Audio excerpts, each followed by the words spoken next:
मेरे कस्टमर ने दिया मुझे टास्क ये सूट बनाने का, लेकिन इससे अच्छे स्टाइल में। तो मैंने क्या किया, पर्स उठाया और निकल गई मार्केट के लिए। मार्केट जाने के लिए रिक्शा लिया और फिर मार्केट की तरफ अपनी रिक्शा रवाना हो गया। मार्केट पहुंचने के बाद मैंने सोचा चलो और कुछ काम करते हैं, तो कुछ ड्रेसेस की मुझे इनर लेने थे, तो मैंने वो भी ले लिए। तो मैंने क्या किया, शॉपकीपर के पास सारे ड्रेसेस फेंक कर उसको इनर निकालने के लिए कह दिया।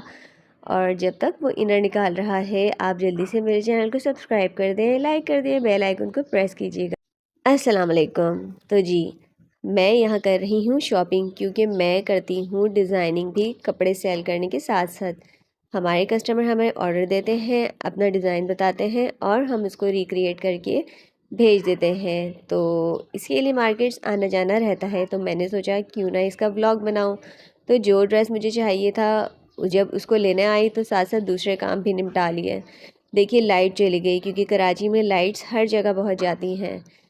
खैर, काम तो चलते ही रहते हैं। मुझे थोड़ा सा गरारे का कपड़ा चाहिए था, वो मैंने लिया दूसरे ड्रेस के लिए। और फिर उसके बाद मैंने ये कपड़ा देखा जो मुझे अपने डिज़ाइन कर होने वाले ड्रेस के साथ अच्छा लगा। मैंने कहा चलो इसका बना लूँगी प्लाज़ो, लेकिन ये कपड़ा कम था।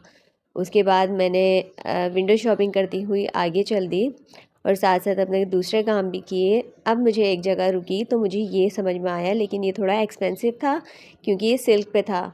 तो मैंने दूसरा लिया है 3 पीस। मुझे 3 पीस ये वाला नज़र आया जो कि मेरे बजट में आ रहा था, क्योंकि कस्टमर का बजट बहुत कम था।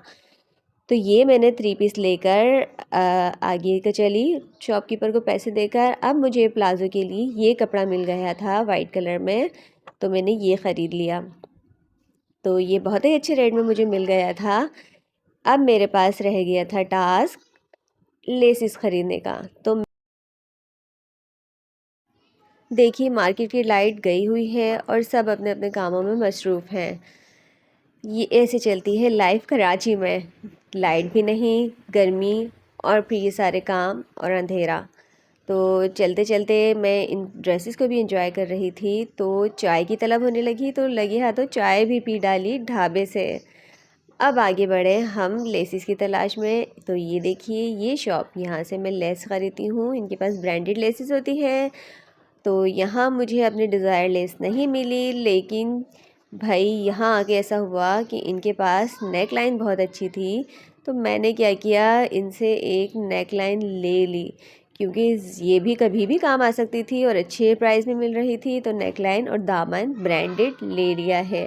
अच्छा, अगर आपको ये पूछना है कि मैं कहाँ हूँ, तो मुझे कमेंट ज़रूर कीजिएगा, तो मैं आपको बताती हूँ। और फिर आगे जाकर मैं एक लेस की शॉप पर रुकी। और वैसे तो मैं बहुत सारी लेसेस की शॉप पर गई थी, लेकिन मुझे कहीं मेरी डिज़ायर लेस नहीं मिली। मुझे फॉइल वर्क की लेस चाहिए थी, जिससे मेरे ड्रेस की और शो बढ़ती। तो एक जगह आकर मुझे ये फॉइल वर्क की लेस मिल गई, तो ये मैंने झटपट ख़रीद ली, क्योंकि इसका गोल्ड भी मेरे ड्रेस से मैच हो रहा था और ये लग भी बहुत खूबसूरत रही थी। लेस लेके मैं आई घर की तरफ और फिर मैंने टेलर को सूट दिया। अब जो ड्रेस तैयार हुआ था वो इस तरह से बना। इसकी दनक टेलर ने अपनी तरफ से ली और ये लेस टेलर ने अपनी तरफ से लगाई, क्योंकि मेरी दी हुई लेस से टेलर का डिज़ाइन पूरा नहीं बन रहा था। यानी कि ये अंगरखा स्टाइल में वो लेस टर्न नहीं हो रही थी। तो उन्होंने अपनी तरफ से लेस लगाई, टसल्स लगाए, जिसकी पेमेंट मैंने उनको अलग से की। और ये मेरा डिज़ायर ड्रेस तैयार हो गया है। तो मैंने इसके प्लाजो के नीचे इनर भी लगवाया, जबकि रेडीमेड में नहीं था। तो ये देखिए कितना खूबसूरत ड्रेस है। आपको कैसा लगा मुझे ज़रूर बताइएगा। इस तरह से हम ड्रेस रिक्रिएट करते हैं, ऑर्डर पर बनाते हैं, और all over the world delivery available है। तो अपना बहुत सारा ख्याल रखिएगा, दुआ में याद रखिएगा। अल्लाह हाफिज़। और हाँ, चैनल को सब्सक्राइब ज़रूर कीजिएगा और लाइक ज़रूर कीजिएगा, और लगे हाथों एक कमेंट भी छोड़ दीजिएगा। अल्लाह हाफिज़।